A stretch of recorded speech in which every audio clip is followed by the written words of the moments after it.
Today's presentation is on end-of-life care by Scott Yoder, Zachary Yarng, and Bianca Woodbridge. Please enjoy. Legally defined end-of-life choices have yet to be established. However, the industry best practice for end-of-life rights is for all humans to die in a compassionate manner. This includes three major rights as seen on the slide. End-of-life rights including respecting your advanced care directives and living wills, access to services such as hospice and support groups, access to concierge physician and palliative care will be reviewed further in the upcoming slides. The third right is controversial in that many polls show a majority of Americans support aid in dying, what was formerly referred to as physician-assisted suicide for the terminally ill. However, as of today, the assistance is currently legal in only a handful of United States. Because these are simply best practice, it is crucial that you are prepared to be proactive in defending your and your loved one's rights to die in a peaceful and compassionate manner.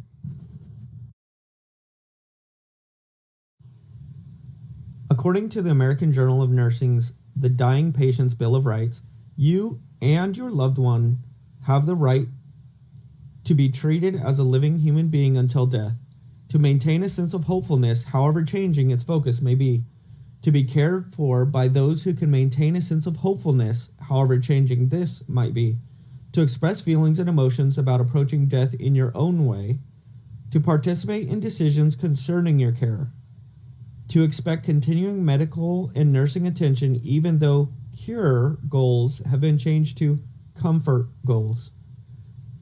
You have the right to not die alone, to be free from pain, to have your questions answered honestly, not to be deceived, to have help accepting death, to die in peace and dignity, to retain individuality and not be judged for decisions that may be contrary to the beliefs of others, to discuss and enlarge religious and or spiritual experiences, to expect that the sanctity of the human body will be respected after death, and to be cared for by caring, sensitive, knowledgeable people who will attempt to understand your needs.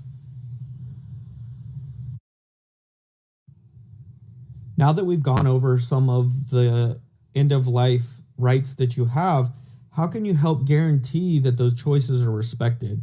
One of the ways is to make sure that you have an advanced healthcare directive and that the relative or close friend will see to that directive is honored. We'll be talking again more about the healthcare directives further on in this presentation. The next thing is to make sure that your family members and closest friends understand your choices for end-of-life care. This is important if you become terminally ill and you aren't able to make the decisions on your own, that they know what it is that you're hoping to happen, as well as making arrangements for palliative and end-of-life hospice care, which again we'll be going over further in this presentation, and to make sure you have a financial power of attorney for healthcare agreement and a living will allowing someone to manage finances for you, including insurance paperwork should you become incapacitated. These are all things that need to be in place ahead of time so that if you're not able to make the decisions, others around you can make the decisions happen so that your rights are respected.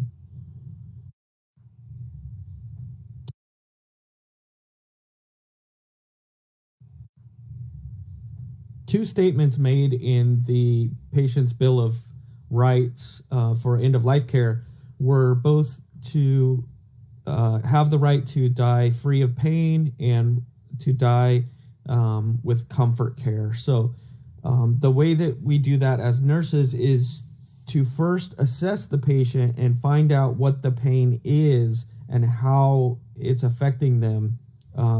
We do this with an assessment of the patient's pain. The assessment should include location, intensity, quality, onset, duration, and factors that exacerbate or alleviate it. There are several different types of scales that can be used in determining the pain of the patient,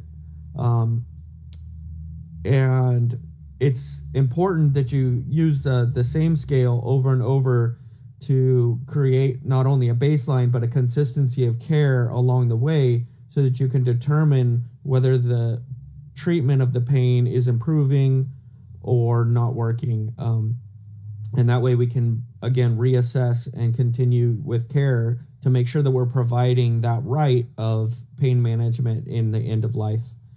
Um, Again, the pain should be assessed regularly so that you know whether it's working or not, and we're able to provide that right. Once the assessment is complete, it's important to come up with an order or a plan of care to treat the pain that has been identified. The first choice for treatment, according to the World Health Organization Cancer Pain Ladder, is to provide a starting point with a non-opioid analgesic, so a non-opioid pain medication such as Tylenol, ibuprofen, and then gradually progress to more potent pain management until the pain is relieved. But it's good to start off without the opioids and see if that will help before moving on to a more aggressive treatment. If that first line of treatment is not enough, then we have to move on with patients with terminal illnesses to an opioid therapy and provide a greater pain relief.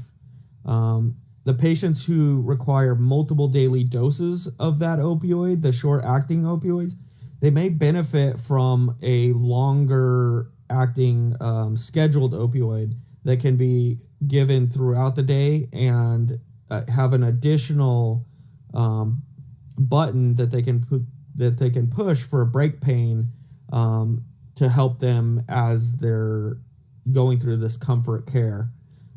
If it's not a physical pain, but if it's a neuropathic pain, there's different medications that can help with that, including antidepressants, serotonin, norepinephrine reuptake inhibitors, all the first line therapies, as well as anticonvulsants and sodium channel blocking antiarrhythmics. These are different medications that can help with the end of life care to make sure that we're providing that the right to die free of pain and also to have the comfort care rather than the cure care during that end of life phase. But the key to all this pain management treatments is the initial assessment that I discussed prior, to identify the pain and the corresponding medications with the reassessments that would be effective, and then making sure that you're following up to confirm that the treatment is working. So not only finding out what the pain is, what can help control the pain, but that the pain is continuing to work, that the pain management is continuing to work, so that they are being treated pain-free in the end of life stage. In this slide, we'll be going over palliative care. So what is palliative care? Well, it is a specialized medical care that focuses on providing patients relief from pain, stress, and other symptoms of a serious disease.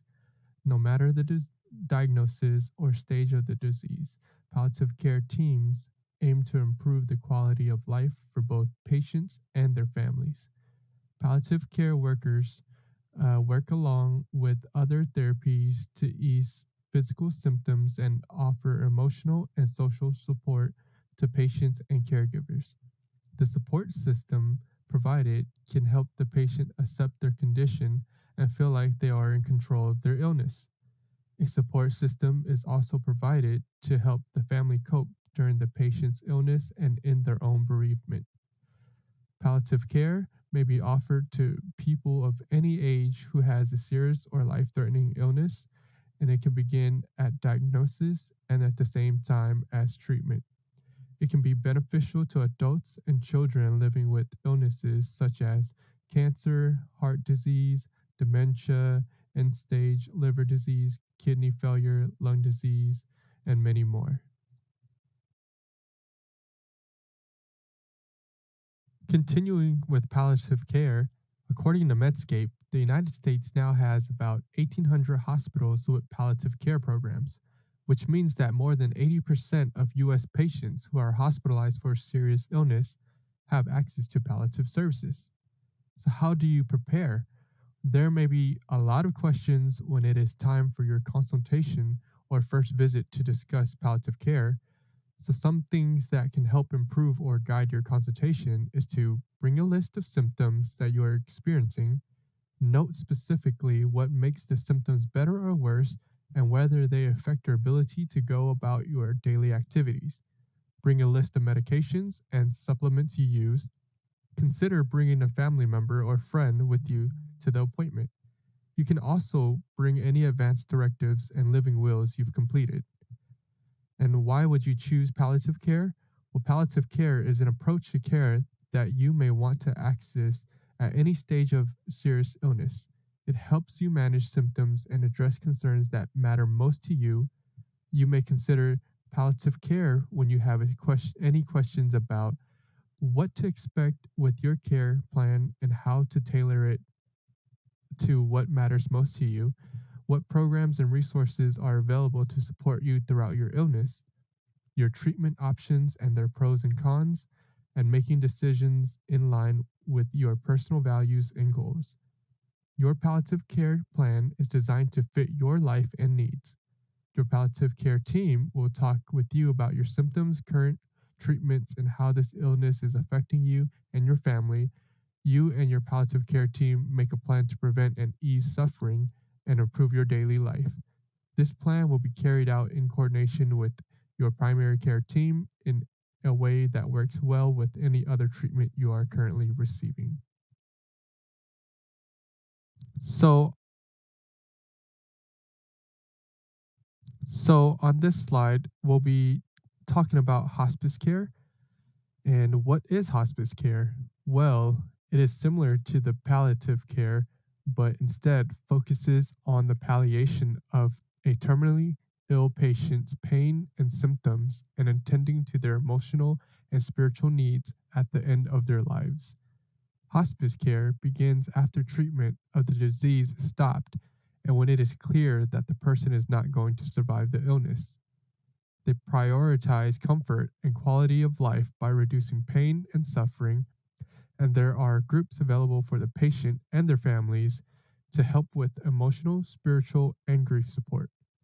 Hospice instills hope in families for comfort, for dignity, and for a peaceful dying experience. Continuing with hospice care, the hospice philosophy accepts death as the final stage of life. It affirms life but does not try to hasten or postpone death. Hospice care treats the person and symptoms of the disease rather than treating the disease itself. A team of professionals work together to manage symptoms so that a person's last days may be spent with dignity and quality surrounded by their loved ones. Hospice care is also family centered. It includes the patient and the family in making decisions. And when should someone consider hospice care? Hospice care is used when a disease, such as advanced cancer, gets to the point when treatment can no longer cure or control it.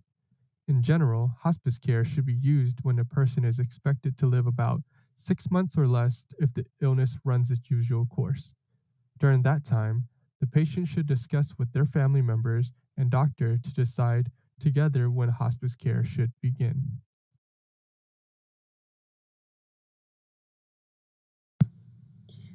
What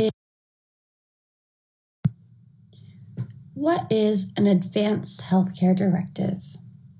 An advanced healthcare directive is a form that is prepared by someone in advance that mentions a proxy or someone who will be responsible for decision making and or in addition contains decisions that have been made in lieu of any accident or disablement to where the person is not able to make these decisions for himself or herself. It is necessary and it is helpful to family members and loved ones at a time that is very, very difficult to make any decisions.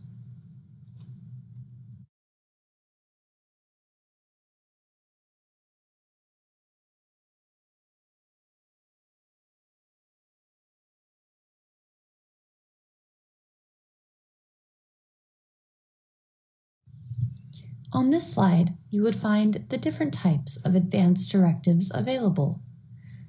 Living will, POLST, a physician orders for life-sustaining treatments, a medical power of attorney, and a DNR. Anyone at any age and any health status is able to fill out a living will that specifies the medical treatments someone would want if they are incapacitated or cannot make the decisions themselves. This can be changed at any time and revised.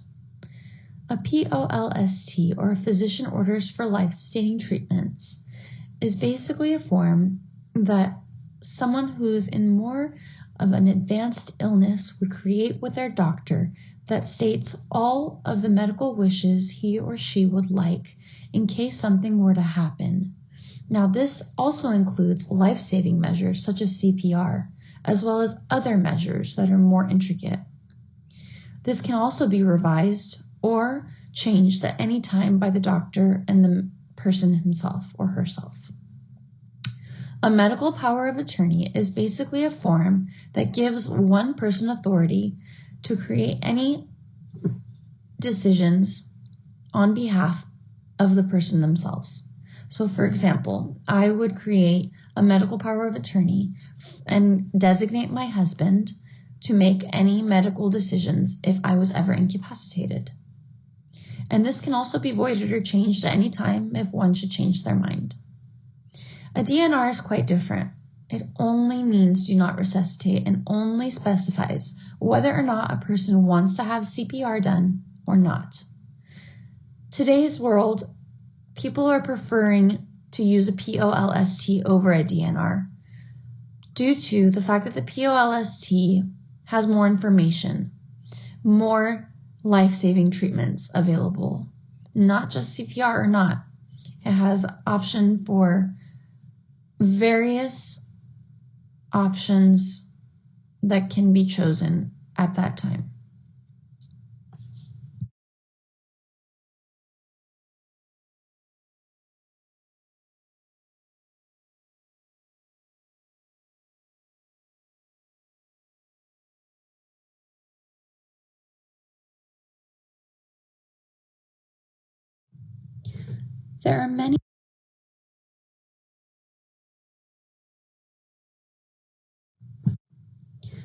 There are many various misconceptions of hospice care. Some believe that hospice means giving up or making death come sooner. Some believe that once you're in hospice, there's no going back. Others believe that there's only a limited time a patient can be on hospice. And finally, others believe that a curative medicine is not in the picture anymore once you're in hospice. These are all false misconceptions of hospice. Someone who does decide to go into hospice care is deciding that they want not to give up, but to enjoy the final few moments of their life with their family. Hospice care is able to do this. And it's not just for 6 months, it's for as long and as however long they're able and possible to have it. At any point, a hospice patient can decide to discharge from hospice and go on to curative medical treatments, just like normal, and they can even come back onto hospice. What's important is that hospice's goal is to make it easier for you and your family to live out the last few days of your life. The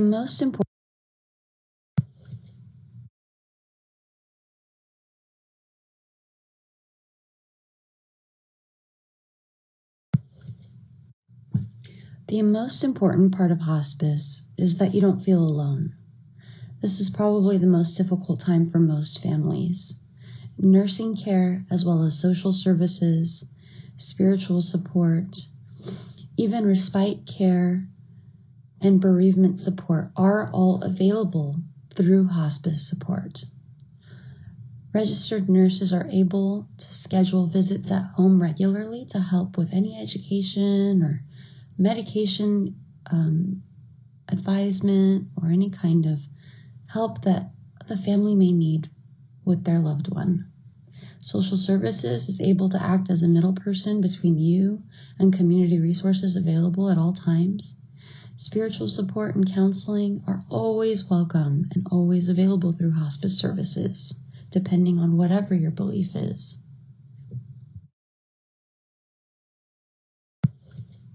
Remember that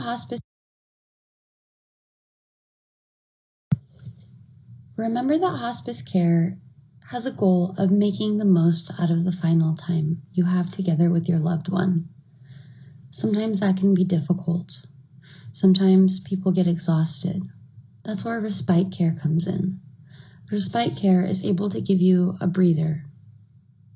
It's able to give you a moment alone to kind of help yourself grieve through this time. It's not always easy taking care of a loved one who's passing, and with respite care, they're available at any time to take upon your patient whenever you do need a break. And this support is available through hospice care, as well as bereavement support.